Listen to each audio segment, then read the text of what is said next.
నాకు ఒక ప్రాబ్లం ఉంది, అది మీలో చాలామందికి ఉంటుంది. అదేంటంటే ఏదైనా ఒక పనిని నేను సింగిల్గా చేయాలంటే ఈజీగా చేసేస్తాను. అదే ఒక గ్రూప్లో ఆ పనిని చేయాలంటే మాత్రం నేను అస్సలు చేయలేను. నేను సరిగ్గా చేయగలను లేదో, వాళ్ళు ఏమనుకుంటారో అని నాకు చాలా డౌట్స్ వస్తాయి. అలాగే స్టేజ్ మీదకి వెళ్ళి నేను కనుక మాట్లాడాలంటే నా హార్ట్ బీట్ పెరిగిపోద్ది, నా ఒళ్ళంతా చెమటలు పట్టేస్తాయి, ఒక్క ముక్క కూడా మాట్లాడలేను. ఏదైనా పెద్ద పెద్ద గ్యాదరింగ్స్ ఉన్న ఫంక్షన్కి కానీ పార్టీకి కానీ వెళ్ళాలంటే ఏదో తెలియని భయం, అక్కడికి వెళ్తే ఏం జరుగుతుందో అనిపిస్తుంటుంది. అప్పుడప్పుడు మీకు కూడా ఇలాగే అనిపిస్తుందా? ఇలా ఎందుకు అనిపిస్తుంది? దీనికి ఆన్సర్ నేను చెప్తాను. ఈ వీడియో చివరి వరకు చూడండి, దీన్ని ఎలా ఓవర్కమ్ చేయాలో కూడా మీకే అర్థమవుతుంది. సంజన అనే ఒక అమ్మాయి బెంగళూరులో ఒక రెప్యూటెడ్ స్టార్టప్ కంపెనీలో వర్క్ చేస్తుంది. తన hard working and talented employee అని పేరుంది, తనకి మంచి శాలరీ కూడా ఉంది. కానీ ఎవరైనా తనను చూస్తున్నప్పుడు ఏదైనా చెక్ మీద కానీ డాక్యుమెంట్ మీద కానీ సైన్ చేయాలంటే తను చాలా అన్కంఫర్టబుల్గా ఫీల్ అవుతుంది. తన బాడీ మొత్తం షివర్ అవుతుంది, చెమట పట్టేస్తుంది. ఒకరు తనని గమనిస్తున్నారు అన్న ఆలోచన తను భరించలేదు. ఆటోమేటిక్గా సంతకం చేంజ్ అయిపోతుంది, బ్యాంకుకి పంపించిన చెక్కులు రిటర్న్ అవుతాయి. అదే ఎవ్వరూ చూడట్లేదు అనుకుంటే ఎన్ని సంతకాలైనా చేస్తుంది. ఇది ఒక టైప్ ఆఫ్ సోషల్ ఫోబియా. దీన్నే సోషల్ యాంగ్జైటీ డిజార్డర్ అని కూడా అంటారు. ఈ జబ్బుల గురించి మనకెందుకు, మాకు ఈ జబ్బులు లేవని చెప్పి వీడియో క్లోజ్ చేయొద్దు. ఇన్ఫాక్ట్ మనలో చాలా మంది లైఫ్లో ఏదో ఒక స్టేజ్లో దీన్ని ఎక్స్పీరియన్స్ చేసి ఉంటాం. ఇండియన్ జర్నల్ ఆఫ్ సైకియాట్రీ ప్రకారం 0.47% ఆఫ్ ఇండియన్స్ ఈ సోషల్ యాంగ్జైటీ డిజార్డర్తో బాధపడుతున్నారు. అంటే అప్రాక్సిమేట్లీ 65 లక్షల మంది. కానీ దీంట్లో 82% మంది దీనికి ఎటువంటి ట్రీట్మెంట్ తీసుకోవడం లేదు. ఎందుకంటే దీన్ని వాళ్ళు ఒక సమస్యగా గుర్తించడం లేదు కాబట్టి. మనందరికీ మోస్ట్లీ టీనేజ్లో ఈ సోషల్ యాంగ్జైటీ అనేది ఉంటుంది, కానీ పెద్ద అయ్యే కొద్దీ అది మెల్లమెల్లగా తగ్గిపోతుంటుంది.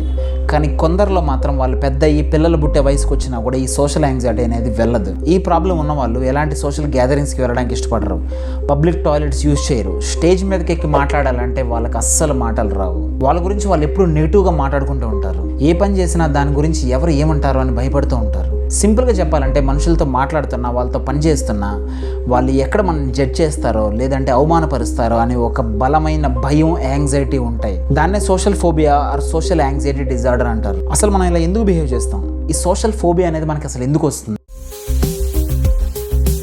దీనికి స్పష్టమైన కారణాలు అంటూ ఏమీ లేవు, కానీ ఇది మోస్ట్లీ చిన్న వయసులోనే వస్తుంది. దానికి జెనెటిక్స్ కారణం కావచ్చు, లేదా తల్లిదండ్రులు మనం పెంచే విధానం కారణం కావచ్చు. ఐసోలేటెడ్ అప్బ్రింగింగ్ అంటే సమాజంలో పిల్లల్ని కలవనీయకుండా, ఎక్కడికి వెళ్ళనీయకుండా ఇంట్లోనే కూర్చోబెట్టి పెంచుతుంటారు, అది కారణం కావచ్చు. చిన్న వయసులో ఎమోషనల్, మెంటల్ ఆర్ సెక్షువల్ అబ్యూస్కి గురవడం కావచ్చు. ఎవరైతే తల్లిదండ్రులు వాళ్ళ పిల్లల్ని కంట్రోల్లో పెట్టాలని చూస్తారో అలాంటి వాతావరణంలో పెరిగిన పిల్లలకి పెద్ద అయిన తర్వాత ఈ సోషల్ యాంగ్జైటీ వచ్చే అవకాశాలు ఎక్కువగా ఉంటాయి. కానీ సోషల్ ఫోబియా ఉండడం వల్ల ప్రాబ్లం ఏంటి? మన లైఫ్ మీద అంతగా ఎఫెక్ట్ చేస్తుందా? ఎస్. ఈ సోషల్ ఫోబియా ఉన్న వ్యక్తులు ప్రొఫెషనల్ కెరీర్లో కానీ పర్సనల్ లైఫ్లో కానీ చాలా డిఫికల్ట్ని ఫేస్ చేయాల్సి వస్తుంది. కొత్త వాళ్ళని కలవడానికి ఇష్టపడరు, కాబట్టి మార్కెటింగ్ ఫీల్డ్లో ఉంటే టార్గెట్స్ అచీవ్ అవ్వడం కష్టం అవుతుంది. ఎన్నో స్కిల్స్ ఉంటాయి, కానీ ఇంటర్వ్యూలో దాన్ని ప్రజెంట్ చేయలేకపోవడం వల్ల మంచి జాబులు సాధించలేరు.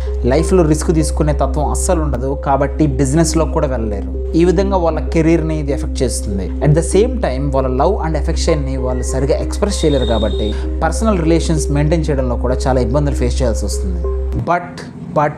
బట్ కొన్ని సింపుల్ రెమెడీస్ని ఫాలో అవుతూ లైఫ్ స్టైల్ని చేంజ్ చేసుకోవడం వల్ల చాలా వరకు ఈ సోషల్ యాంగ్జైటీని మనం తగ్గించుకోవచ్చు. Number 1, avoid negative self talk. అంటే మీ గురించి మీరు నెగిటివ్గా మాట్లాడడం మానేయాలి. చాలాసార్లు మనం ఏమంటానంటే నేనేం చేయలేను, నేను సరిగా మాట్లాడలేను, నాకేది గుర్తుండదు, ఇలా అంటుంటాం.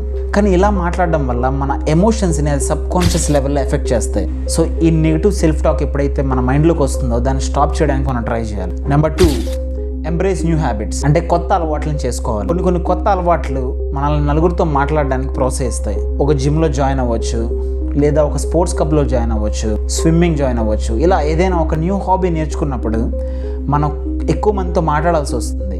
అప్పుడు ఈ సోషల్ యాంగ్జైటీ అనేది మెల్లమెల్లగా తగ్గుతుంది. Number 3, have your people. మనకి ఏదైనా కష్టం వచ్చినా బాధ వచ్చినా ప్రతి ఒక్కరు దాన్ని అర్థం చేసుకోలేరు, కానీ కొంతమంది మాత్రం అర్థం చేసుకోగలరు. అలాంటి ఒక క్లోజ్ గ్రూప్ అనేది మనకు ఉండాలి. వాళ్ళతో తప్పకుండా మన ఎమోషన్స్, మన బాధలు మనం షేర్ చేసుకోవాలి. అలా షేర్ చేసుకున్నప్పుడు మనకు చాలా బర్డెన్ తగ్గుతుంది. Number 4, take care of your body and body language. మన ఫిజికల్ హెల్త్ని మనం సెట్ చేసుకుంటే మన మెంటల్ హెల్త్ కూడా దాన్ని ఫాలో అవుతుంది. రోజు ఎక్సర్సైజ్ చేయండి, మంచి బాడీ మెయింటైన్ చేయండి, మంచిగా డ్రెస్ చేసుకోండి. When you look confident you can also feel confident. అలాగే మంచి బాడీ లాంగ్వేజ్ కూడా మెయింటైన్ చేయండి.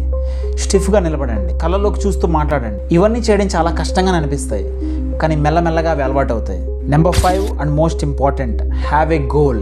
మనకి లైఫ్లో ఏదైనా పెద్ద గోల్ ఉన్నప్పుడు చిన్న చిన్న విషయాలను ఆటోమేటిక్గా మనం ఓవర్కమ్ చేస్తాం. ఫర్ సపోజ్ నేను కెమెరా ముందు అస్సలు మాట్లాడలేను అనుకుందాం, అది నిజమే. సో కెమెరా ముందు మాట్లాడాలంటే నాకు వచ్చే భయాన్ని ఇన్ఫ్లుయెన్సర్ అవ్వాలి అనే నా కోరిక డామినేట్ చేస్తుంది. ఫస్ట్ టైం నేను బాగా మాట్లాడలేకపోవచ్చు, కానీ మళ్ళీ ట్రై చేసి దాన్ని ఓవర్కమ్ చేస్తాను. అదేవిధంగా మీకు లైఫ్లో ఏదైనా ఒక పెద్ద గోల్ ఉంటే ఆటోమేటిక్గా మీరు ఈ ప్రాబ్లమ్స్ అన్ని ఓవర్కమ్ చేయగలరు. మనం ఈ సోషల్ ఫోబియా వల్ల ఎక్కువగా ఇబ్బంది పడుతున్నామని మనకు అనిపించినప్పుడు మనం సైకియాట్రిస్ట్ని కూడా కలవచ్చు, ఒక థెరపిస్ట్ హెల్ప్ తీసుకోవచ్చు. ఇది అస్సలు సిగ్గుపడాల్సిన విషయమే కాదు. మీలో ఎవరికైనా ఈ ఇష్యూ ఉందని మీకు అనిపిస్తే మీరు అస్సలు భయపడాల్సిన అవసరం లేదు. దాన్ని తగ్గించుకోవడానికి ట్రై చేయండి. అదే మీ ఫ్రెండ్స్లోనో ఫ్యామిలీలోనో ఎవరికైనా ఈ ప్రాబ్లం ఉందని మీకు అనిపిస్తే, అరే ఈడు నలుగురితో మాట్లాడలేడు, అరే ఈడు పబ్లిక్గా పాస్ పోసుకోలేడు అని వాళ్ళని ఎగతాళి చేయకుండా మారడానికి వాళ్ళకి సపోర్ట్ చేయండి. ఈ ఇన్ఫర్మేషన్ వాళ్ళతో షేర్ చేయండి. ఈ వీడియో మీకు నచ్చినట్లయితే లైక్ చేయండి అండ్ నన్ను ఫాలో చేయండి. విశ్వధాభిరామ వినురవేమ.